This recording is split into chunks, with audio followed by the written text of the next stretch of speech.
Hola, Carla. Hello, Hello. really? How are you? So nice to have you Thank you here. so much for having me and doing this Yes, for us. thank you. I'm super, super happy you're I here. have to ask you about her. Yes, we have Shanti here. She's my studio buddy. She's almost 15 years old. She's 15. Almost, yes. And She's she's just just so really, really adorable. gorgeous. Yes.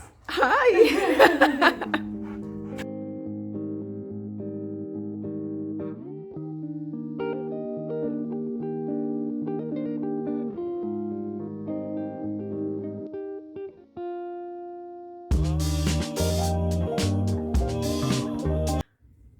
Hi, I'm Karla Kantorovich. I'm from Mexico City. I moved here like about 15 years ago, and I'm a multimedia artist.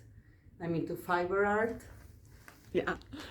I'm so happy I'm finally seeing your studio because this is the first time I've been to your studio. Yes, I know. Talk to me a little about Dimensions Variable and how that came about. It was really a great opportunity for me because I've been working like by myself in my yard for many, many years. And then I had a studio also like in an apartment. So it's the first time I'm part of a collective.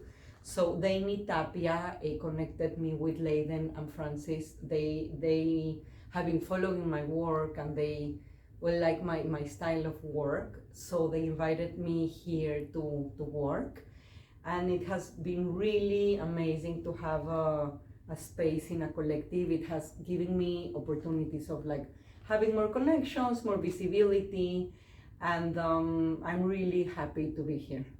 Does it feel different to work outside of the home if it's something that you're used to, or do you prefer having a place to go that it's almost like a little sanctuary?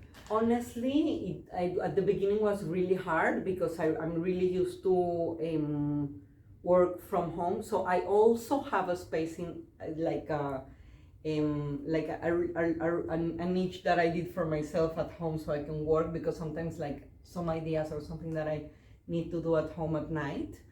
But I also like the idea of like connecting with other people, like this is the thing, like an artist work can be really lonely, it's just you with your ideas, your thoughts all day long.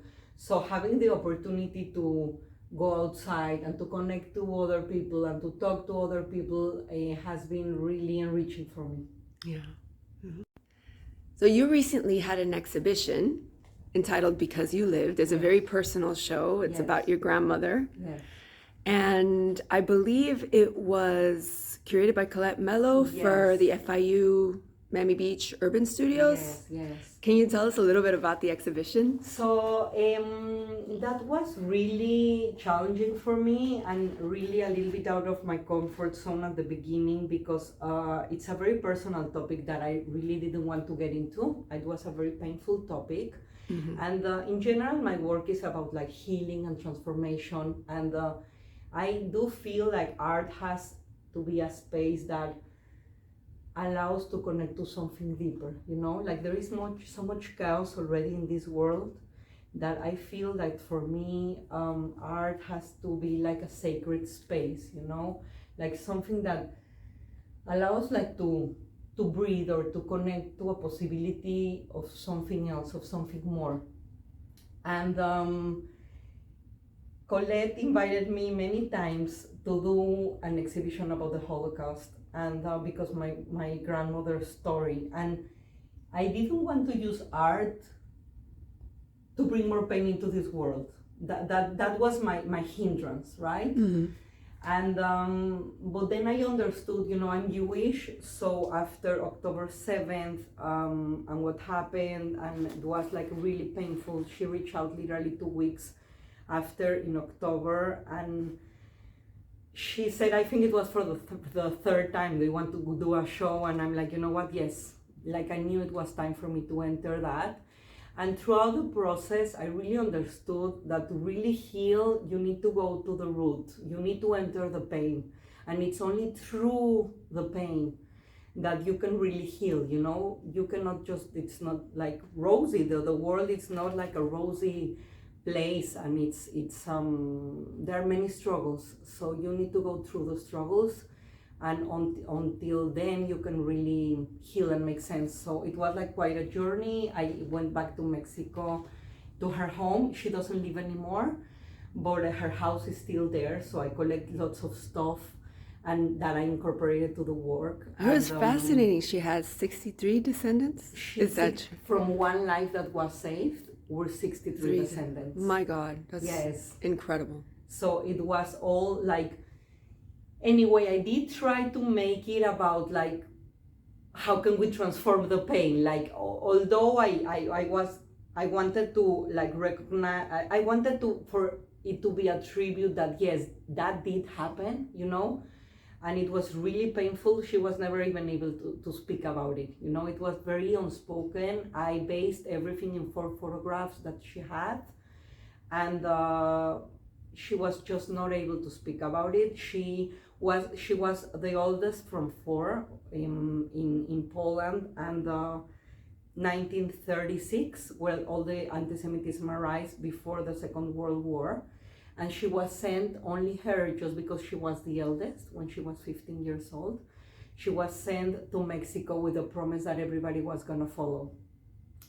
And nobody ever did. She didn't see anybody else again her whole entire life. Heartbreaking. And she was not able to speak about it. So when Colette reached out, I said, you know what, God has given me the opportunity to be able to be the voice that she didn't have, and through the art give voice to that. So I honor the opportunity, I took the opportunity, but I try to use it to bring light, to bring like this awareness of how can we transform, like the pain does exist, but can we do a better narrative? Can we do a different narrative for ourselves and for future generations? But do you think art is that amount, it's healing to a point? How was it creating it? I know it was very, very healing for me. I know it was healing for the people around me. Like I gathered the whole extended family. I did a chat. I bring everybody together. So it's like the first time that we tell the story. And what was really interesting is that like we got so used to not to talk about it, you know? So once we got like accustomed of the story. So once I start telling the story, people were really surprised. I got like a lot of like compassion, you know, from people. People were really surprised. People sometimes didn't understand how like lots of Jewish people from Europe end up in Latin countries. You know, there was a point that the US stopped receiving. They did receive a lot of people, so many, they came to the US. And then they stopped receiving at some point, and that's where people went to all Latin America, and they built the communities because they were allowed there, they were received there, you know. So it's the first time that I talk about it, that my family was able to talk about it. So it was really healing. And again, trying to create new narratives, like more narratives of respect, of tolerance. I really, really do believe we need to create narratives. Like I use a lot of books. Like the book is an element that is always present in my work. I see your books over here. Yes, like there is always like a book, you know. I collect books from my grandmother exhibition. I use books of her in Yiddish because that's the language that she spoke, and all of us grandchildren speak that language. So I have a lot of books that I incorporate literally to the work. But for me, the idea of the book is like, this is a story, this is a life story, and I think we have the ability to really create and to really transform. So we need to every day take a decision of what do we want to keep in life, what is serving us, what is not. And all those questions I'm trying to answer through my own work, through my life and through my work. Like, can we really change? Can we really pass the page and do a new page, you know? And I think like in humanity, we really need to start writing better stories, you know? what we're doing right now is really not working for us. And like, it's very evident that it's not working. So I think we really need to start having new dialogues, new stories. And dialogues, period. Dialogues. Yes. Dialogues, you know? There is this gap of polarities that are like basically killing us, you know, in all senses. Yeah. Like, I believe that two things are very, very consistent in my work: books and nature. Like, nature is like my teacher and our teacher as human beings, you know? Like, I feel it's like it's not about taking care of nature, it's about like learning and understanding the wise ecosystem that we have, you know? Yeah. There is this like interconnectedness between, like, in a forest, all the roots, there is so much wisdom. So it's not what we can do for it, it's what we can learn, you know, to learn, like, to respect ourselves, to respect. This is the thing. In nature, it has to be a balance for things to exist, right? Right. Like, any extreme weather would kill nature, right? Yes. So that's what I think we need to learn that as human beings, like, all these polarities that are in the level of the mind, like all these dualities, all the extremisms are killing us, you know? We need to find like a more, and homeostasis, like a middle ground. Yeah. You know, we need to go back to a middle ground where we can all coexist. And when the art has a level, as your work, a level of storytelling, that's when people relate. And they kind of see, oh, I understand what she's saying, you know? I connect with this work. And that's a pretty powerful thing. It's artist communication, it's life, it tells a story, you know, that only this particular story that only you could tell. So I think it's fascinating. It's absolutely fascinating. Thank you. I'm really interested in like connecting things, you know? For me, it's all about like connection, interconnection, making visible those connections of things that you don't think that they go together, and make it work as a unity. Well, because you're mixed media, right? Yes. You with textiles and assemblage. Yes. How did that come about? Because I know that your background is painting, yes. right? Yes. Honestly, I love painting. I love the material. I love the experience. But it was a point that I really needed to. I'm crazy about texture. Yes. So I really had it become very textural, but at some point I needed like more. I needed more dimensionality, you know? I needed it became more sculptural. I started being bothered a little bit by the flatness of it. I needed you want it to come out, yes. Some 3-dimension, yeah. Yes. I think I needed more like the touch, the feel, the dimensionality of it, and then I got into fiber art. I'm really interested in like the ripples and folds and the movement, you know? So I started to get into that, and then it was paper. Yeah, yes. I remember. Yes. Paper, it was a perfect material for me because it embedded all the qualities of transformation. It's having I started with recycled paper during the pandemic, so it's like having literally trash, blend it and do something else and give it a new life, you know? It was just really, really like refreshing, the opportunity of feeling the transformation and seeing the possibilities of that. And there is something very interesting also for me, like in the fragility of the paper. So all this work happened in the pandemic. This is like my first papers that I started to do in my home, you know, whenever you... They're so unique. So I started, first they were all at the beginning, but then I got bored really, really fast. I just love the colors. I started so I use pigments, this is what I use for my work, the pure pigments. and they are so messy, and they are so. Oh, that's so beautiful. It's sienna almost. Yes, I have like all these. Like usually, I bring them from Mexico. You do. Like yes, when I can, I do. And Oh my gosh. so I started to incorporate. Look how them. vibrant that is. I started to incorporate them to the work, and yes, there was something about paper that I think it's a material that I'm gonna definitely I remember this. keep. You know, Yeah. and shall we take it out? Let's see. So I started doing painting paper, but then it kind of became a painting. You know, like I feel like overall I'm a painter because I everything what I do, even if it's like fiber art, even if it's paper, Color is still evident. color is still evident, and I still think in terms of like balance, light, dark, you know. So I end up like turning everything into a painting, I guess. Like I feel what I'm doing now, it's kind of maybe painting with materials, Right. but still, like for me, it's about like finding that balance, you know. Yeah.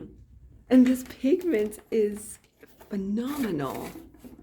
It's just so much fun to do paper. It's just I as I told you, I use recycled paper. Whatever I find, I blend, and I incorporate to the work. Can I ask you, what's this? My daughter came to my studio, and it's funny. I had this beautiful conversation with her about. I've been talking about healing so long, you know, because I've been trying to heal for so many things in my life, throughout my life. You know, I really have worked. You know, my parents both passed many years ago, cancer both, and I guess I've been trying to. But even before that, like there are two questions that always been interested in answering. One is what is the meaning of life? Like what are we doing here? And if there is something more than this physical reality. I'm really interested in that. I'm very interested in this like invisible, this order behind the chaos. And throughout my life, I've been finding those answers, like if there is something more, you know? So throughout my work, you're gonna read or see a lot of decay. I'm really interested in that stage of life when the materials are turning into nothingness. I like that fragile state. But they're not pristine. They're lived in. They lived in, the time has touched, and for me that brings so much beauty, so much wisdom. I find the wisdom in the passage of time, beauty in passage of time. And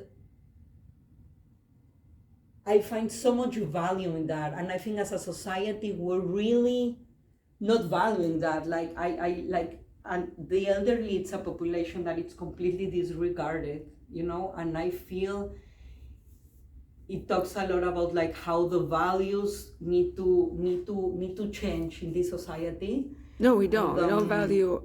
Yeah, we don't value the elderly.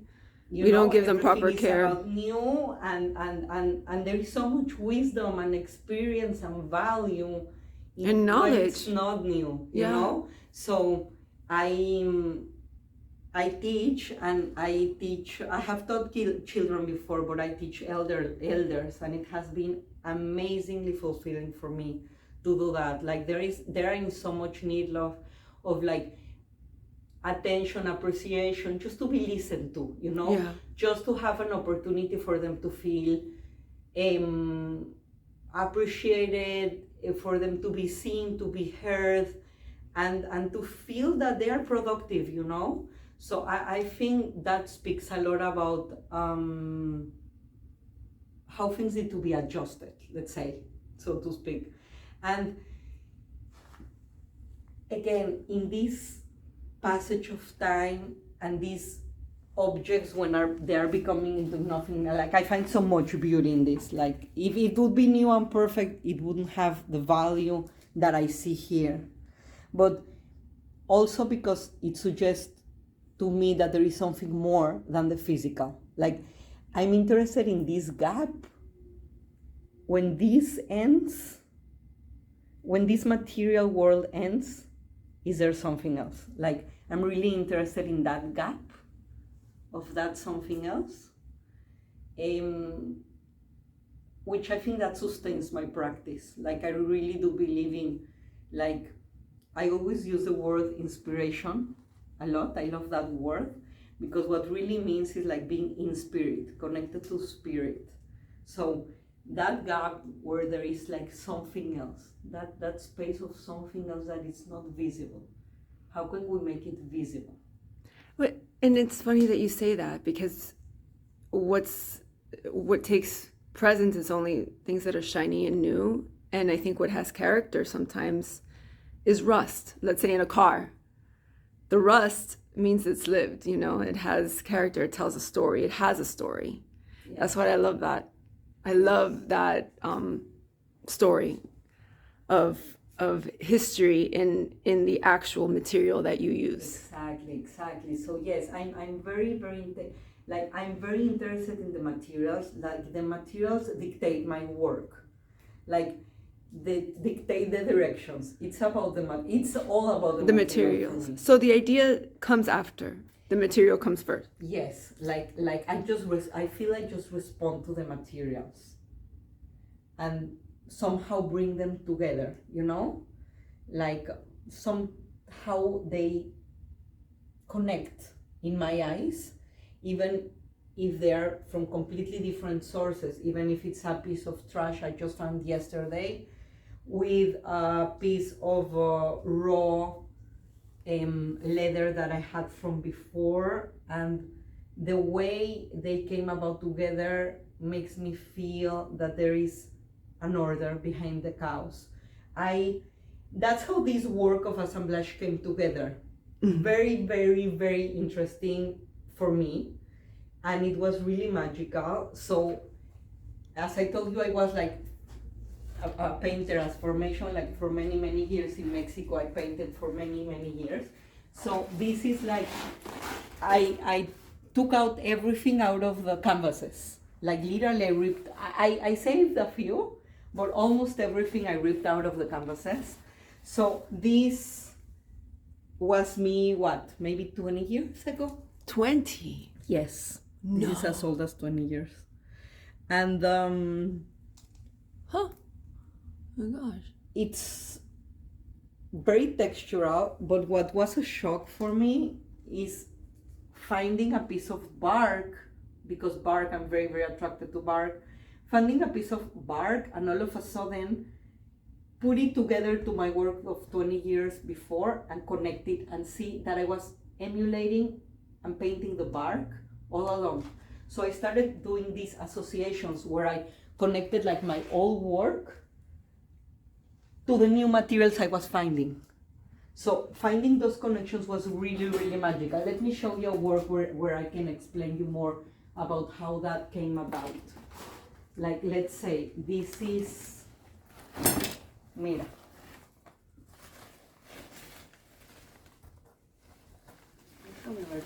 Ya sé, Let me show you a little bit more of the old and new connections and how did that happen. And I started understanding that it was really, really all interconnected, I love this, by the way. Amate. Sí. Amate mucho, 100%. Uy, eso es... Mira, entonces esto es... Mira. Oh, wow, Karla. So let's say this is a piece that it's like... And it looks so delicate. It is a little bit delicate. Okay. This is like how it all comes together for me. Like, this is a piece of my old painting, and all of a sudden connects to a paper that I just did recently. So it takes on a new life. Really. And all of a sudden, I found this bark, which I think like connects to everything else, So, but in this, let's say in this piece I'm trying to do a lot of things. This is a very representative piece of what I'm trying to do through my art. First, ¿y así o te lo Because pongo en la there's pared? different layers. ¿Así o te lo pongo en la pared? No, si quiere ponlo en la pared. This is real, y'all. You're getting behind the scenes with an artist.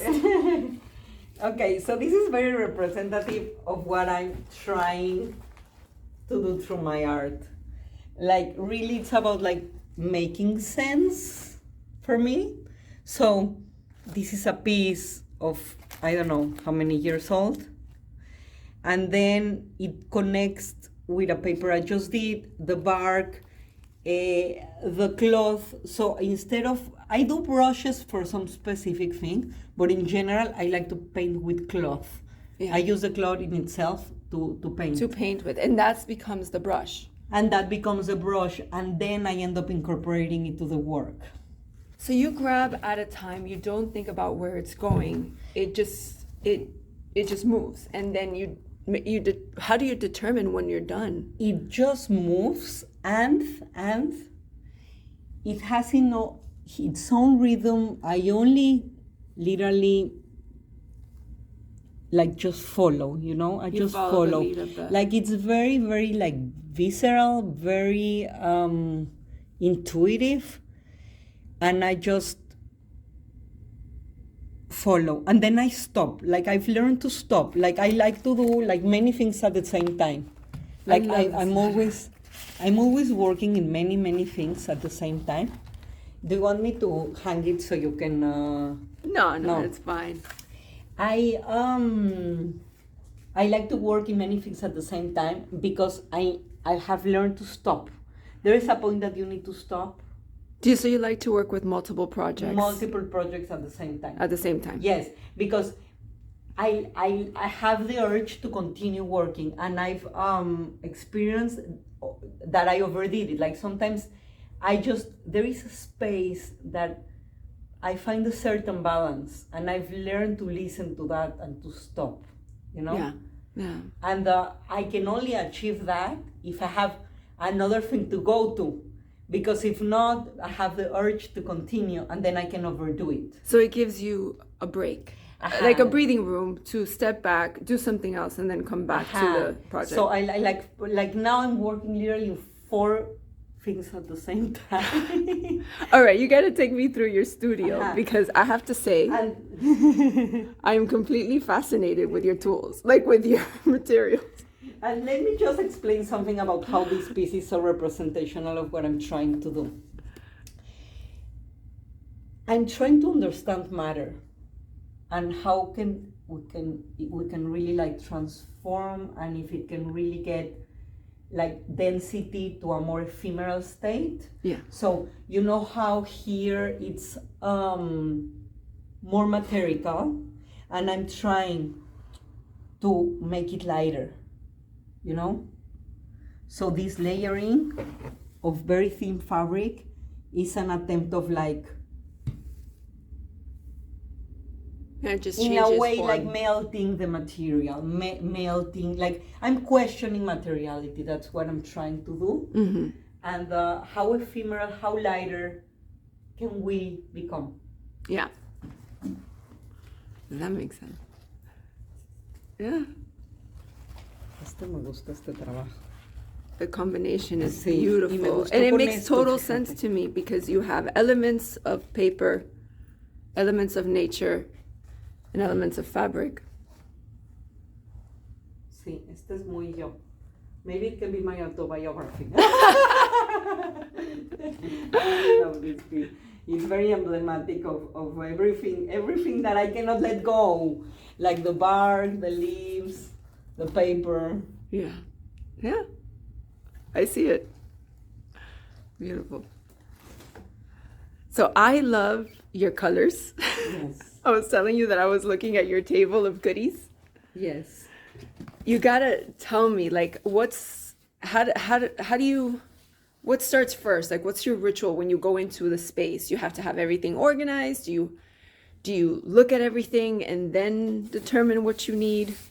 There is a certain chaos that I can handle, and but Depends in what process am I. Like if I'm in the middle of a process, it gets super chaotic. Like if I'm in the middle of something, I don't really mind where things are at all. When I finish a certain process, then I need to order again. Yeah. And then start. And then start again, exactly. Like, mira, acá te voy a enseñar esta pieza, la quité para que veas más de mis troncos. Mira, ¿ves? Yeah, this one is really, really large. Esta pieza. Sí. Mira, esta pieza. Están todas parecidísimas. Sí, you need room because I need yes. You need I room. Use 2 more rooms. I would be super happy. Mira, esta pieza así. Oh my o como gosh. te la puedo poner acá, mira. Así. Yeah. ¿Qué te parece? Yeah. Y la colgamos así, ¿no? Y hay otra que te va a gustar mucho, que es vieja esa, y esa es linda. Pues la guardé porque no me cabe. No, yo necesitaría 2 espacios más así. Carla's saying she needs 2 studios I need because 2 studios. you're running out of room, darling. Yes, honestly, yes. I'm when I'm in, so now, especially now, I'm in a transition. Like I'm trying painting again, like really. You told me that you're revisiting. Well, you're visiting painting. I don't think it was ever gone completely. No. It was not gone. Like the pigments have always been present, and like let's say, yes, but I don't know if you would read this as a painting. Like it's always. No. Right. This is the thing. Like probably. ¿Sí se entiende bien? Yeah. Probably, like, now I understand that it's like painting with materials, right? But it's, Yeah, the fabric becomes the paint. In a way. Exactly. The fabric becomes the paint, but it's not that I'm mainly using paint, you know? And, with the book, like there is always I somehow see incorporating the book. Like I see the bind. this piece, it's called So Little Do We Know. Okay. Wow. Because I feel that we really need to deepen our understanding of the meaning of life. And the kind of associations we do, you know, the decisions we do with the kind of associations and what we value and not, how we connect things, how we associate things. I almost find that I see details every time I look around it. I see something new that could stand out to me. You know, whether it's a piece of thread, the net. There's just so many layers, and then you add the element of the book. I also use the needle and the thread a lot. There is. Do you sew? Yes. Yes, this is sewn together. In order for it to really stay together, I sew it by hand and all by hand. And yes, because it's funny because it looks, it may read as a little bit chaotic. But I think that's the fun part of it. It looks a little bit chaotic, but I do like to find that balance in the chaos. So right. But what I'm trying to say that it's like it seems that it's random, you know, but there is nothing random. There's like, nothing random about it. There's nothing random about it. But for me, even if this moves, it's already an issue, you know, like it has to be where it has to be. Like the ripples and folds, they are there for a specific reason at a specific point in my view. So I put it together very carefully in that way, right? So then the thread allows me for it to stay in a specific way, you know? So it's like, I mean, I've never studied like costura, como se dice, in like fabric. Sewing and... honestly, it's like in a very intuitive way, but in a simple way. I mean, I don't know if I do it correctly, but I just need for it to stay this specific way, and that's how I handle, you know? Yeah. It's incredible. When you come in, what do you have a ritual? Do you listen to a certain music? Do you listen to podcasts? Like, what gets you in the mood? Like, when you come in, do you have something playing in the background? Like, do you need a little bit of a studio companion to get you inspired? The thing with me is right away the materials talk to me. So it's like I see them and I right away, you know? I try to, it really depends in the process I'm in. So when I'm like really in the process of starting something, maybe I need silence. Really? Yeah. You find that you need. Like maybe when I'm in the process of like really understanding something or starting. Once I'm in, I listen to music, Latin music mainly. What's your favorite? There are these Carlos Vives and Marc Anthony, and there is this Latin music. I have these different playlists depending the mood, but I love to listen to music while I work, and but yes, it really shifted depending on the process I'm in. Like sometimes I need like silence and really concentrate. Sometimes I use music for cleaning up. For sure, I need music, and I tend to clean. I try to clean a little bit or order a little bit before I leave. So when the next day I come back, I find a little bit of order because I feel there is already so much going on that I need to be able to find the stuff. And but the material right away talks to me. Like what I'm trying to say about, like, let's say this is like a fine piece of bark that happened with the last flooding that we had here in Miami. Yeah, we have so many. So, but it's so funny how it connects to my work in a way that I don't even realize until it's done. Like, To me, the color is fascinating, and I see how it translates to almost the same type of color like here. honestly, like, Yes. like I really feel that my work connects so much to the dark of the tree that when I put it together, like you can completely camouflage, and it was not a conscious decision to do that, you know. So I do feel I'm emulating the bark all along. It's such a deep connection that I have with the trees that it's really humbling what I have with the trees. What's the name of this piece? This has no name yet. This is this I've never exhibited before. You've never exhibited this. I have never exhibited this, and this I just recently finished. It took me many years. Usually I'm faster. This one took me years, No, it took you years to finish this one. and it has no name yet. I don't know. I still don't know. But so Do you find that some of them take you more time than others then? Yes. I come back. I revisit often. You revisit often. Is that something that you find that it's part of you? I literally Because most artists, what I find is they do a piece of work, but I guess some never want to look at it again. But you kind of go back and draw in more inspiration from it, no? Yes, there are, or if not, I would save a piece of it and then I would recycle my own work. Then I would find a way to reuse it.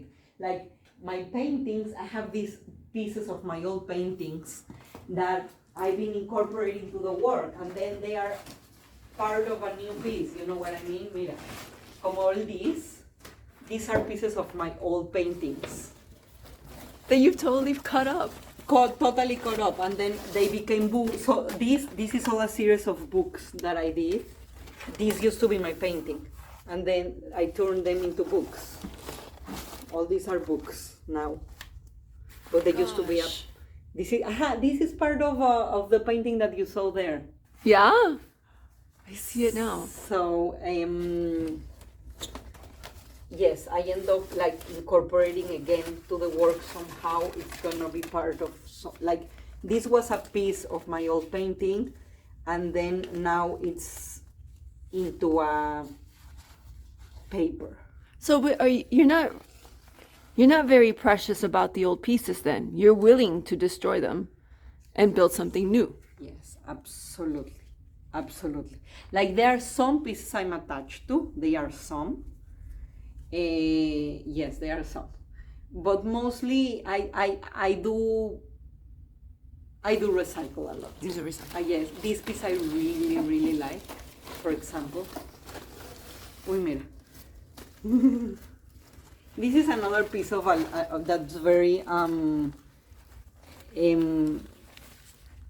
that has a lot of the elements that we've been talking about. Like this is a piece of my old painting, and look how well it connects with the bark. Like they are exactly from the same family. You might have found this and with the letters too. So like the way I don't know, for me they all of a sudden connect, but then when I find those connections, it really make me trust life more, you know? Like when you find these connections of something that I had from 20 years ago, and then it connects with something that I just found, it makes me think that there is like a system, a source that really supports us. That what means to me when I find these connections, and in a way through my work, I make it visible for myself. It gives me a certain trust that there is something else. Yeah. Can you talk a little bit about these? Sí. Because I immediately noticed them when I walked in. So this is part of the work Amate. It has been one of my favorite works so far. Amate was my first immersive installation, and it was part of the... This is my favorite. I love this so much. that's called Promises. Promises. But it's promise to oneself, I think. It's so beautiful. Because it's part of the collection of Amate. So let me explain you a little bit of how that came about. It was during the pandemic, and I worked with curator Rina Gitlin, and we've done some exhibitions together, and we envision a space, like a sacred space where one can ask about how can we heal as individuals and as a community after the pandemic.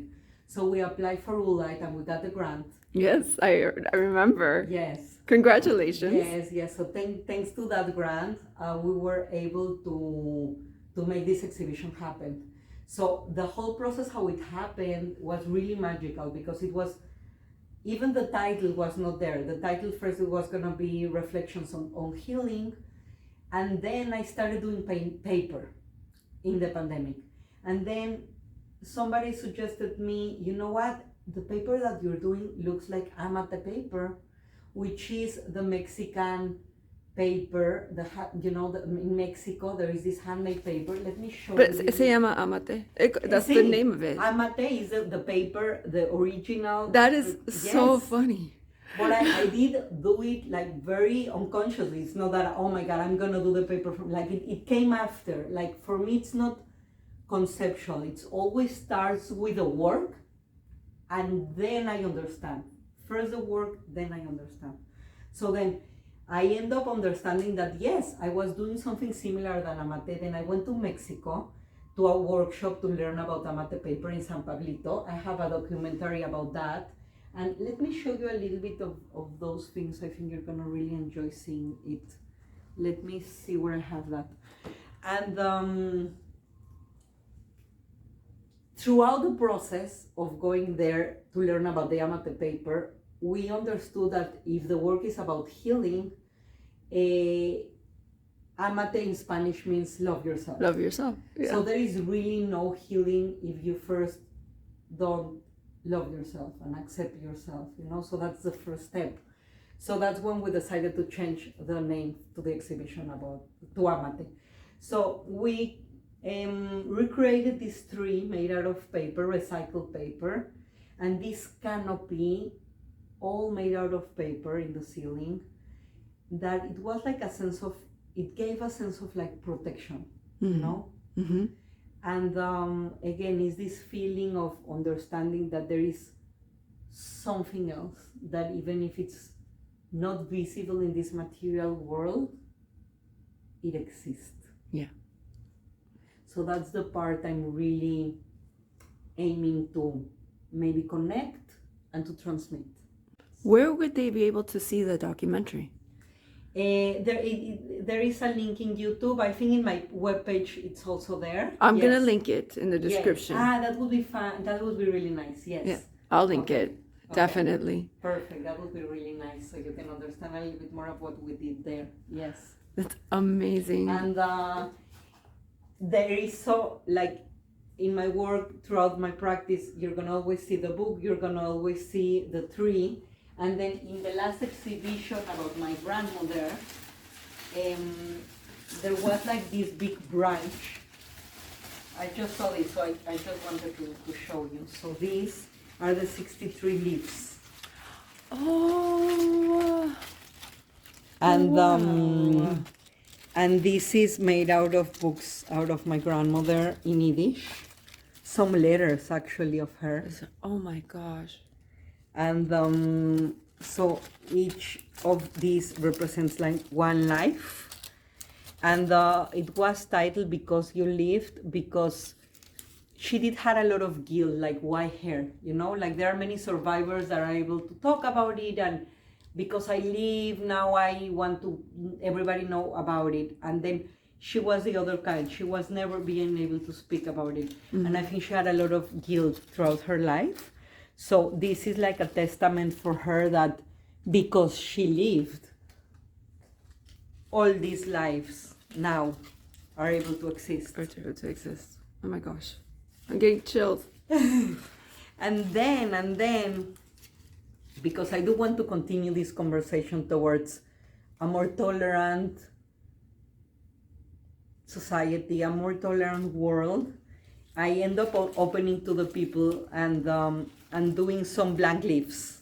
Yes. And people were able to intervene it. Really? And it was so beautiful what people wrote. Like, thanks for the light, plant seeds of love. Oh, I love that. It was just like so dates. special, Wow. you know? Like, Be the light. be the light. Or there were people that also lost family through the Holocaust, and they would just like write their names, you know? And I don't know, I just find it very, I mean, I think there are so many people that are like working towards like a more unified, tolerant world. So like the darkness, it's so strong, but I really feel that the light needs to shine brighter, you know? So we need to allow those spaces, those discussions, those dialogues to get us to a middle ground, to a conversation where we can coexist, where there is more unity, there is more light. I really wish we can find some spaces where those new narratives can at least start Right. to take place, you know? Carla, I love this. This was an incredible visit. Thank you so much. And I have to ask, final question is, what's your advice for students getting into the arts? What would you tell them? Or what do you wish you were told that you could tell them now? I was told something by my teacher in Mexico that I would never forget, that I always repeat a lot, that it's a career of a lot of resistance. Yes. Not speed, resistance, you know? So to really be true to yourself, it's a really hard career. It's hard, but it's very rewarding to be able to tap down and find your voice and be able to really speak your truth. So it's very rewarding, lots of patience, lots of will. Like, there's gonna be a lot of rejection. Like, rejection is part of the game. Yeah. And take it as something that's gonna always be there, and just go on, be true to yourself, and we need you. We need you. We need artists. We need artists. We need your voice. We need what you have to say. We need your perspective. We need we need your view. So just don't give up, just don't give up, I would say. Karla, thank you so much. If you want to learn more about Karla and her work, I'm going to leave her information down in the description, along with some other details. Thank you for allowing us into your space today. Thank you.